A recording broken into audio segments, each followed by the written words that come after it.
Donc merci Lucette pour la présentation donc des projets qui ont été retenus.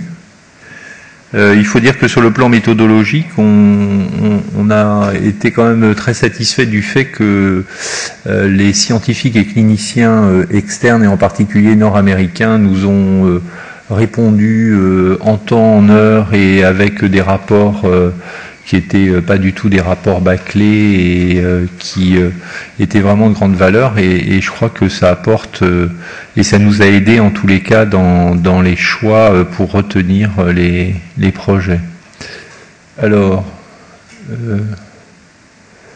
non, moi je voulais juste peut-être vous donner quelques petits spots sur la recherche clinique et quoi de neuf en 2010 sur la maladie. Alors, pourquoi je dis 2010 et pas 2011, mais parce que évidemment il faut un peu digérer la presse internationale.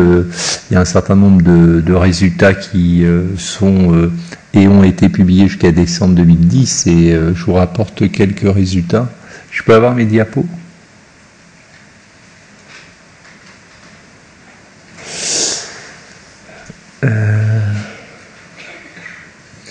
Alors, donc, bon, vous savez, les cliniciens, bon, il y a des unités de recherche un petit peu fondamentales.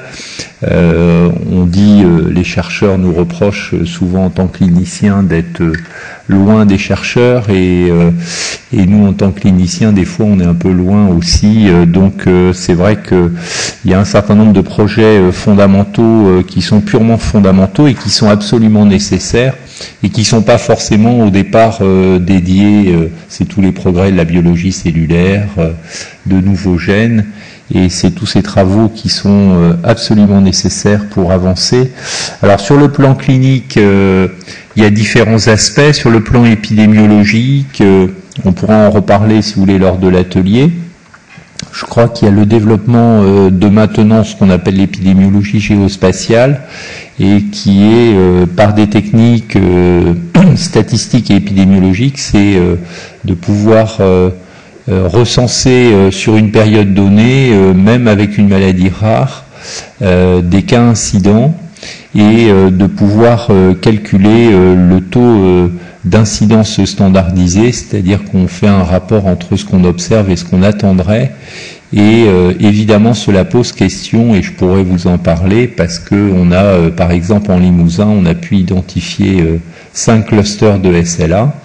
Donc ça veut dire que en 10 ans, on a observé des cas de patients atteints de SLA dans des régions où, si on se base sur l'incidence, disons, mondiale et en France, on n'aurait pas dû avoir ce nombre de cas.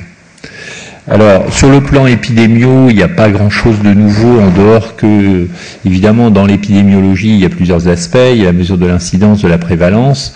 Ça, c'est pour décrire et savoir si une maladie augmente en nombre ou pas. Et puis, il y a les cliniciens, évidemment, essayent de rechercher des facteurs de risque en se disant que peut-être qu'en faisant un lien entre un facteur de risque et la pathologie, on aura des hypothèses de travail. Alors là, je crois que ce qui ressort, et ça ressort déjà depuis plusieurs années, c'est le rôle de l'intoxication tabagique.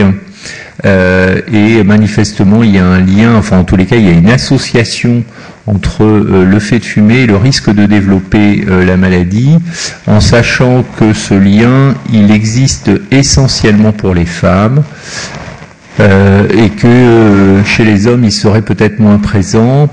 Bon, mais vous voyez qu'il y a une deuxième étude qui semble pas forcément non plus corroborer le fait que ça n'existe pas pour les hommes.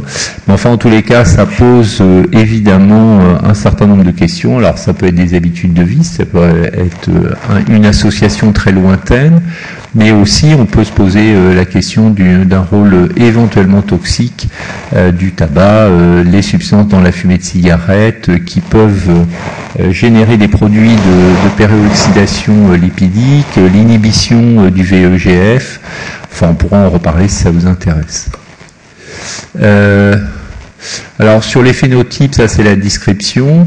Même si la pathologie est relativement rare, on est quand même en tant que clinicien tout à fait étonné par le fait que on a des présentations qu'on appelle phénotypiques, c'est-à-dire des présentations de signes cliniques associés qui sont assez hétérogènes. Alors c'est vrai qu'on les classe de manière un tout petit peu systématique par les premiers signes d'apparition de la maladie en forme dite spinale, c'est-à-dire qu'on a une atteinte des motoneurones de la moelle, soit en forme bulbaire, mais on décrit aussi des patients qui ont des formes tout à fait différentes, avec par exemple des atteintes proximales bilatérales des deux membres supérieurs ou inférieurs et qui ont un profil qui est différent.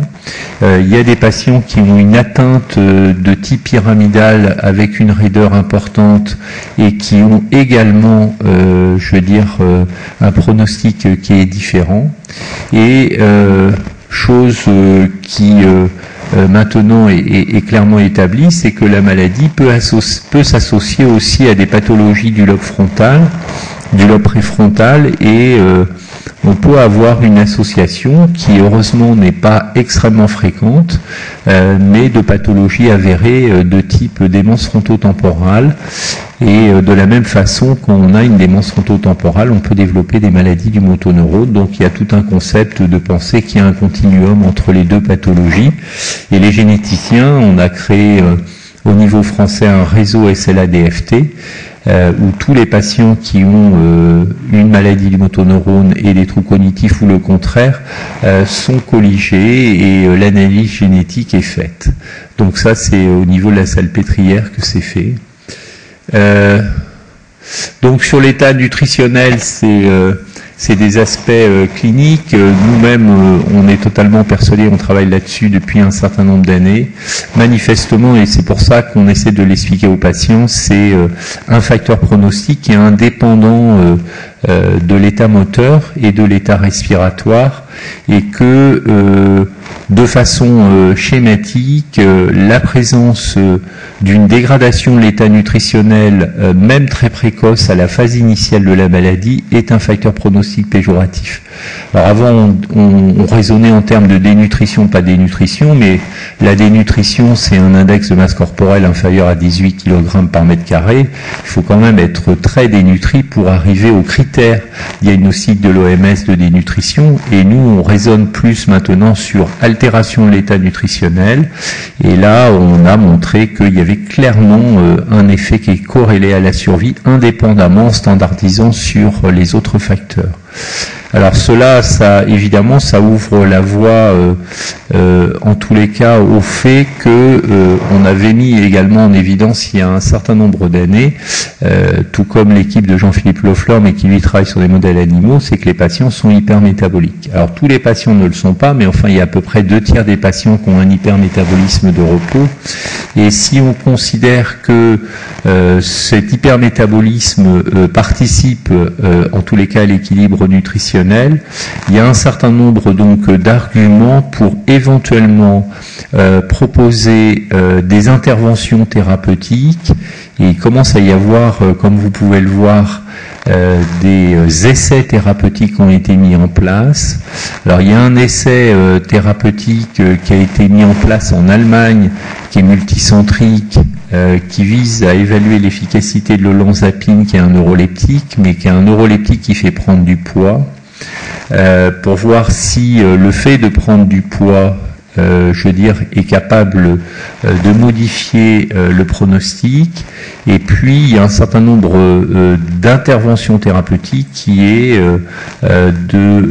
d'évaluer l'efficacité d'un régime hypercalorique versus un régime hypercalorique et hyperlipidique chez des patients qui ont une gastrostomie d'alimentation.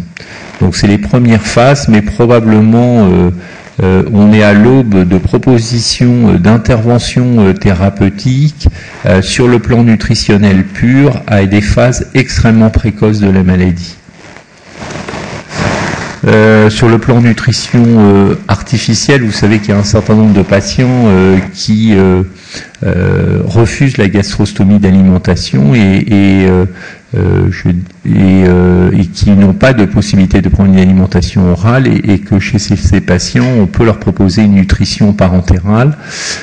Donc il y a eu une étude qui a évalué disons la faisabilité puis l'innocuité de cette prise en charge. Donc on sait que globalement ça comporte un certain nombre de risques sceptiques, mais que si on ne fait pas passer sur les sites de traitement complémentaires, en fin de compte, ça se passe relativement bien.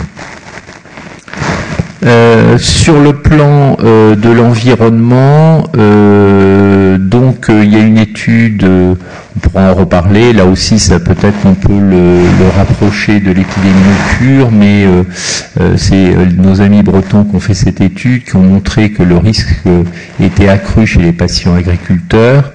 Il y a une étude américaine qui a montré que la maladie était plus fréquente également chez les pompiers. Et puis, il y a un certain nombre de travaux qui suspectent aussi, comme on l'a fait dans la maladie de Parkinson, la consommation d'eau potable.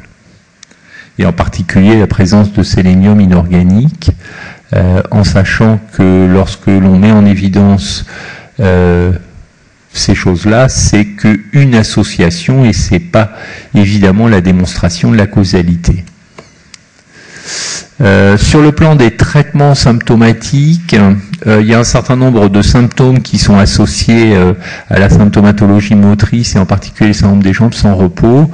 Ce syndrome des jambes sans repos est relativement gênant et invalidant, mais on sait qu'il survient dans 2-3% dans la population générale et de façon un petit peu étonnante, dans la population, et c'est là la prévalence du syndrome des jambes sans repos est à peu près 3-4 fois supérieure, surtout chez les patients qui sont âgés de plus de 64 ans. Voilà. Donc c'est vrai que cette recherche devrait probablement être plus systématique chez les cliniciens parce que il y a la possibilité de traiter de manière efficace ce syndrome des jambes sans repos.